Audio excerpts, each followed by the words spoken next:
Now we'd like to get into what we call our hot guys. This is why I'm hot.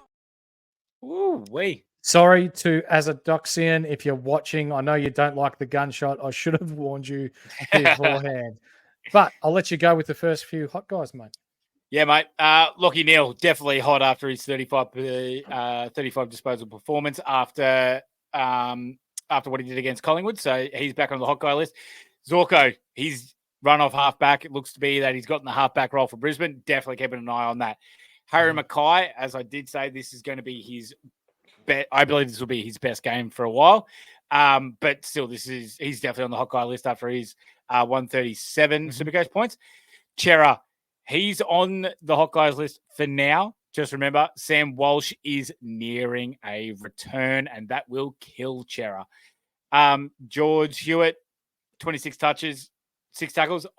He doesn't get hurt as much from Walsh returning as Chera, but still, he'll probably take a blow. Kerno, 4 goals, 15 touches, 27 free kicks, 5 50-meter penalties, gets him 122 Supercoach points, so that's good. Elijah Hollins, yes, we're definitely keeping an eye on him after the very impressive 115. Again, want to see it against a team where they're not pretty much guaranteed to win straight from the start. I cannot believe that this guy has gone cold 2 weeks in a row, and now he is finally sitting on the hot guys list because this was a bloody good game by him. 132 from Hayden goddamn Young after we just shit all over him, and now he's onto the hot guy list. But there you go. Yeah. But someone that is on the hot guy list and will probably remain on the hot guy list for a long goddamn time, Luke Ryan. Again, 130 Supercoach points. I'm pretty sure he's averaging. He'd be top 5 averaging for Supercoach this year. So he is going absolutely through the roof. Horse, who else is hot in your eyes, mate? Yeah, Caleb Strong. He's still hot. It was a little bit quiet in this game, but still 125 Supercoach points, and he's going to make bulk cash still too. Jordan Clark, he's a hot guy. He's been on a hot guy list all year. 119 Supercoach points. Keane from Adelaide.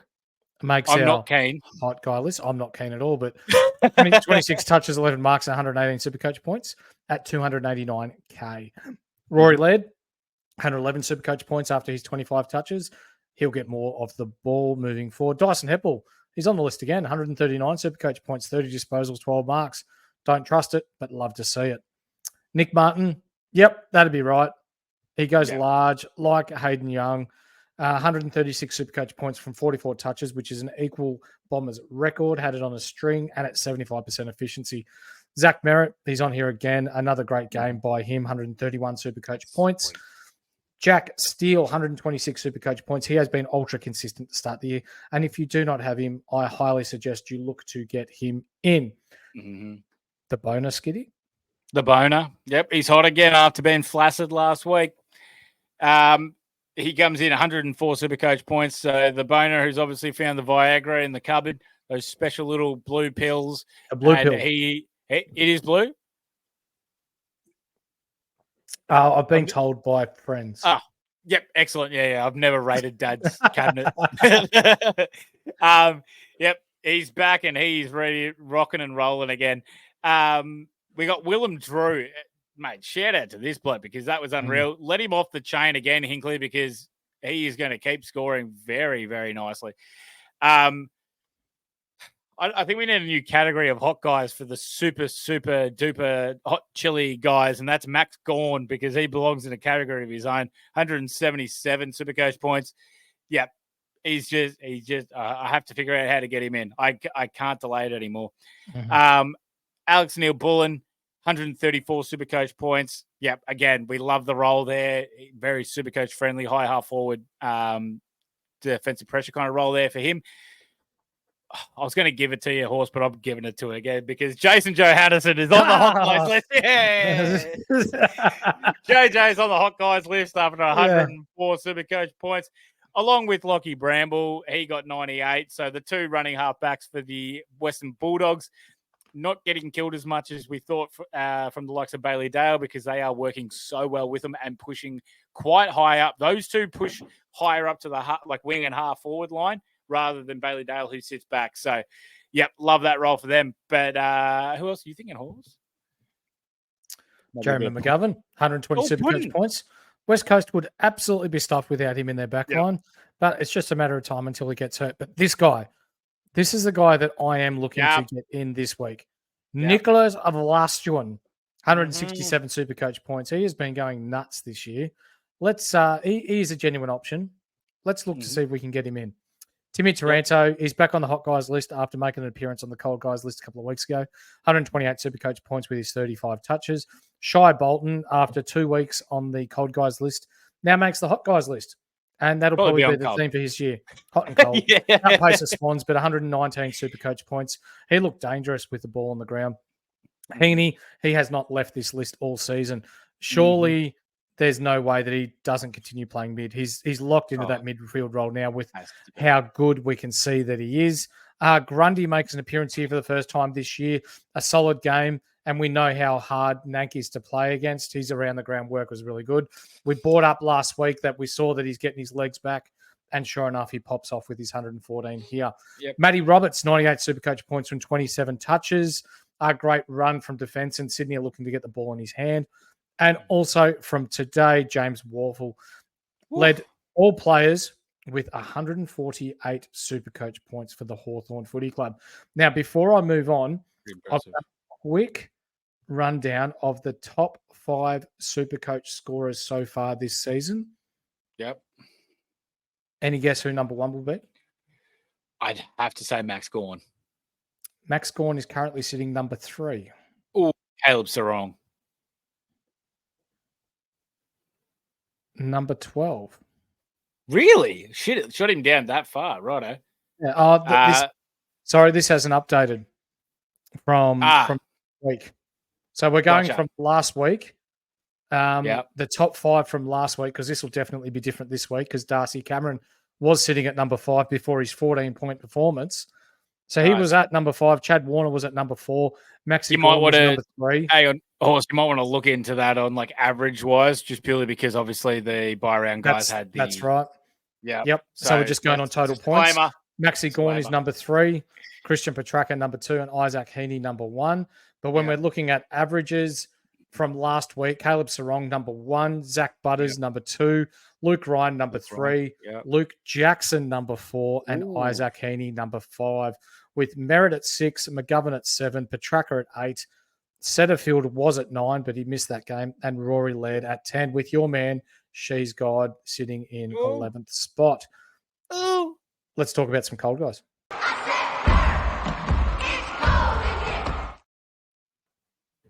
Hey, Horse.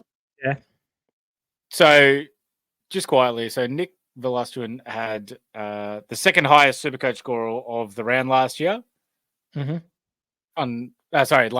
This week. Sorry. Fun fact: I kicked a goal on him in the under 14s 2014 grand final. 2000. However old I was in 14, but yeah, there you go. Cold guys, Jordan Nagoe. We do have an update on the hot guys. Sorry, it is Heaney, Gawn, Vlastuin, Petracca, Sarong as the top 5. Thank you, Deadly. We love his work, and he's good on the punt too. The man, I like his work. Bloody oath he is. Yep, love that. He gets right stuck in. Let's talk with the Gooey, the Gawn, Denoe, the shit. Oh, wee. Yeah, 18 touches, 55 Supercoach points. He was shit house again. Please do not consider him in your team. It is hot and cold a lot of the time with DeGoey. Darcy Cameron was even worse. 18 Supercoach points after averaging 117 Supercoach points per game. Finn McRae was subbed off on 30 points, but for those of you that held on to him, he did make his break even of 27, so he might make you a couple of K coin, but it's someone that I'd be looking to move on from. Yes, couldn't agree more. And Horsey, we're just going to have a quick one. Shout out to our Discord boys where they wanted me to throw in my cone of the week. And this week's cone of the week, and the coldest guy of the cold guys, Eric Hipwood, with an absolute shitter. That was horrible and beautiful. All right, carry on. What do you score? think he scored 18. Hang on. Let me just double check. I know it was absolute shit house. Yep, he played the whole game and he got 12. He had 8 disposals, 4 marks, 3 free kicks against, 1 tackle, no goals. Absolute shit house. Congratulations, Eric. You are the cone of the week. And 1 big L. That's right. LDU, very disappointing as well. 27 touches, but did nothing with it. 67 Supercoach points. Fisher, 20 touches, 70 points. He's cold. You'd be looking to move him if you had him. Dersma, and I'm talking about the Dersma from the Kangaroos. Same. 7 touches, 29 Supercoach points. As we've said in the past, this guy's going to be good in time, but rookie forwards are never consistent with their Supercoach scoring, especially in their first few years, especially in a side that is very Larky focused. We spoke earlier about Jaeger O'Meara, the Jaeger bomb, absolute shadow of his former self, 7 touches, 20 Supercoach points. Jordan Dawson also gets a shout out again for the second week in a row here. 27 touches, looks good on paper, but only 68 Supercoach points. And this is a direct effect of Crouch being in the side. He will tidy up his possessions and his disposal efficiency eventually, but let's enjoy the price drop until we're ready to jump on. Yep. Darcy Wilson, Skiddy. Yeah, mate, that wasn't a very impressive game. Only 25 Supercoach points. Just got absolutely destroyed by positioning, basically by Dersma. Dersma just outsmarted him and killed him the whole game. Jack Billings, ooh, yuck. 42 Supercoach points. He was actually in contention for the cone of the week, but he got subbed out. No, it was just Hitwood because he was in contention because he got subbed. So right. I can let him off on that.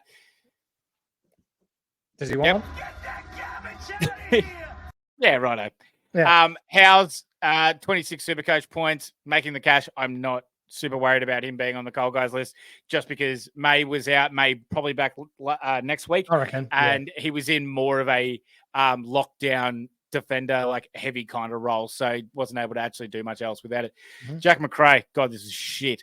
59 Supercoach points, 20 disposals, 50% CBA, but no. He is just all over the shop. I'm going to say 90% of the Eagles team, they all pretty much get a chance to be cone of the week, but they're also definitely on cold guys list. Especially Chesser. God, he's shit. He's so bad. Yo, McGovern, Duggan, Kelly, Reed. I wouldn't even be thinking of any of these other guys. The Western Bulldogs were going for their P's. It was a driving test with the amount of cones they were just driving around. Yeah, just navigating their way through cones. It was pretty bloody easy. I'll throw one more player in there as well. What's the guy that we use as a loop? What's his name? Livingston. Yeah, Livingston. He can be in your team as well, purely for loops because he's a massive cone. Jaden Short, 60 Supercoach points. Yeah, get rid of him. Done. No, he's dropping serious coin, and the Tigers are happy to use other players out of halfback to utilize the kicking that he could provide.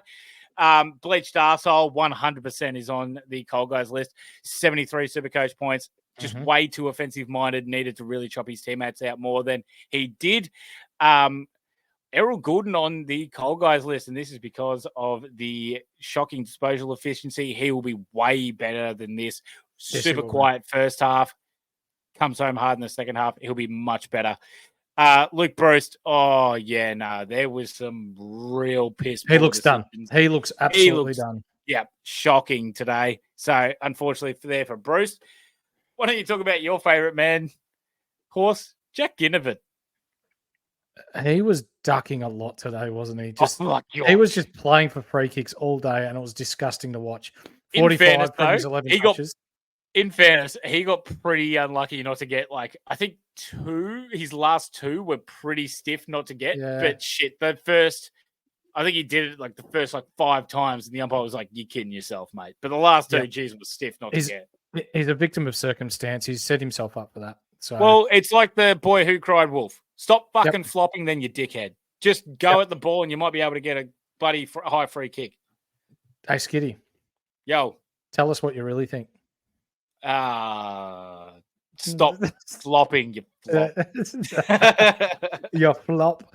And Brian Myers, The Argentinian Messi. Oh no, He's on the that's cold a guys turn off. list. 60 Supercoach points from his 21 touches also.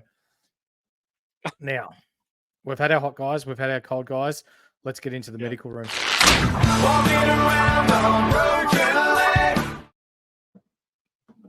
It's a bit of a banger, that one. I like it. It is, isn't it? Yeah, it's a head bob. To start us off, mate, in some absolutely rotten news for the North Melbourne Footy Club, it looks as though Callan Coleman-Jones has done his Achilles. Yes, it Second does Roos like player to have done it in the last 3 weeks. Speedy recovery to the big guy. He's not good at all for CCJ. Unfortunately, wishing him a happy recovery, but it should open up some more leg speed for the North Melbourne forward line because he just did not work as well as it was hoping down there. Marchbank has had an absolute horror run of injuries in the AFL. Missing more games than he's played from his career that started in 2015. Doesn't even feel like he started playing around there. He's only able to play, 60 games in almost 10 years. He landed on his back, then hit the back of his head on the deck, and a teammate landed on his head, had an HIA, and will most likely miss next week, unfortunately for him. Charlie Curnow was seen hobbling from the ground late in the Blues win. It's reporting that it may be a slight ankle issue. We'll keep an eye on that moving forward. Don't think it's anything to go on before that. This one did not look good. Nasiah Millerer. Sorry, Wayne Millerer. Jesus, yep. I'm gonna stuff this up so much this year. But Wayne Millerer from the Adelaide Crows landed awkwardly on his knee. And it has now come back that he has a broken patella, which sucks for him. Yeah, that really, really sucks. Lockie Murphy had a knee injury after an incident in the last quarter of the game against Freo. He's also been sent off for scans to determine the extent of the damage. Tom Lynch, not good. Not good, Mickle. No. And before we continue talking about Tom Lynch, make sure you like, subscribe, and click the bell beneath. Be a triple banger so you keep up to date with all things AFL from the Insight Fantasy team, but also join our Discord, a ripping bunch of blokes in there. Tommy Lynch came off limping late, which what looked to be a knee injury. He said he was fine after the game, but now it's been said that he has a hamstring tendon injury and he's looking at 10 to 12 weeks on these sidelines. But an even bigger blow for Richmond, Noah Bolter, who's looked really good to start the year, 3 to 5 weeks out with an MCL injury. That sucks. Yep, absolutely, mate. Don't you love also too Lynch saying, "Oh yeah, I'm fine" after the game in the report, in the report for Fox Footy, and then you're just like, "This is why you don't trust AFL players," because he said he was fine. Oh, and look, now he's out for 10 weeks. Yep, shits me. Yep, and then we've got Dane Rampy subbed off in the second due to a calf complaint. Watch this space. It will help Roberts down back if he misses some time. And Nick Watson went down late. I think it was like in the last 30 seconds. That was a nasty one, wasn't it? His leg and ankle bent the wrong way under the tackler. He was helped off and may miss some time.